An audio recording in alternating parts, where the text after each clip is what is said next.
আজকে আমরা ঘুরতে যাচ্ছি শিকাগোর একটা তিরুপতি মন্দিরে, যেটা খুবই সুন্দর। এর আগের বারে যখন আমি এসেছিলাম তখন এই মন্দিরটা দেখা হয়নি, তাই জন্য এইবারে এসে প্রথমে আমি যাচ্ছি তিরুপতি মন্দির। যদিও ভেতর থেকে আমাকে কিছুই তুলতে দেওয়া হবে না, আমি যতটুকু পারবো বাইরেতে আপনাদের দেখাবো। আর এই যে রাস্তাটা দেখছেন, এত ভালো লাগে, চারিদিকে গাছ, আর ছোট্ট ছোট্ট গাছের মাঝখানেতে না কাঠের বাড়ি থাকে, মানে ওদের বাড়িগুলোই হয় কাঠের, আর খুবই সুন্দর হয়। আমরা চলেছি ওই মন্দিরের দিকে, আর এই দু সাইডের গাছপালার আকাশ দেখুন কত ক্লিন, পরিষ্কার, একদম মনে হচ্ছে যেন তুলো দিয়ে রং দিয়ে মানে ছবি আঁকলে যেরকম হয় সেই রকম, আমি বলে বোঝাতে পারবো না। আমরা একটা সিগনালে দাঁড়িয়ে আছি, এখানের গাড়ি চালানোর নিয়মটাও একটু অন্যরকম, খুব সুন্দর। বেশি জ্যাম জট নেই, কোনো সাউন্ড নেই, কিচ্ছু নেই, কোনো হর্নের আওয়াজ নেই। আমরা আস্তে আস্তে এগিয়ে যাচ্ছি। রাস্তার দুধারে দেখুন কাঠের ওই ছোট ছোট বাড়িগুলো, ছোট নয় মানে বাড়িগুলো বেশি বড়, কারোর 4 বেডরুমের, কারোর 3 বেডরুমের, এইরকম সমস্ত বাড়ি হয় এখানেতে। আর দুটো করে ফ্লোর হয়, যেহেতু কাঠের তৈরি হয়, নিচের বেসমেন্টটা সিমেন্টের থাকে আর উপরটা কাঠের, আর সেকেন্ড ফ্লোর আর ফার্স্ট ফ্লোর, বেশ এর থেকে আর হয় না।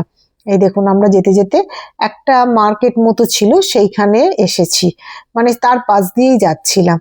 এই মার্কেটে আমি অনেকবার এসেছি এর আগে যখন এসেছিলাম, এখন এবারে আর আসা হয়নি।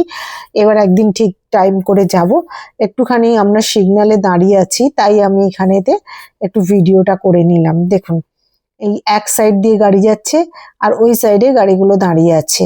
আর আকাশটা খালি দেখুন, আকাশটা কত সুন্দর, মনে হচ্ছে যেন মানে ভাষায় বোঝা যাবে না। আমরা আমাদের কলকাতার আকাশেও দেখেছি, আকাশ মানে আকাশ সত্যিকারে, কিন্তু কোনো ফারাক নেই। কিন্তু এখানের আকাশে আমার একটুখানি অন্য রকম লাগে, পেঁজা তুলোর মতো লাগছে।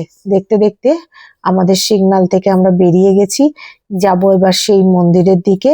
এই গোটা রাস্তাটাই আমি আপনাদেরকে দেখাতে দেখাতে নিয়ে যাচ্ছি। দেখুন কত কিছু আছে এই রাস্তার ধার দিয়ে যাচ্ছি যখন, মানে এখানে মার্কেট খুব দূরে দূরে হয়, আর একই জায়গার মধ্যে বেশ কিছু মার্কেট আছে। সেখান থেকে আপনারা যা মানে সবজি বলুন, আনাজ, মানে আরো সমস্ত কিছু কিনতে পারেন। এইবার আমরা মন্দিরে এসে গেছি, এবার মন্দিরের সামনে এসে গাড়িটা পার্ক করে রেখে ভেতরে আমরা ঢুকবো।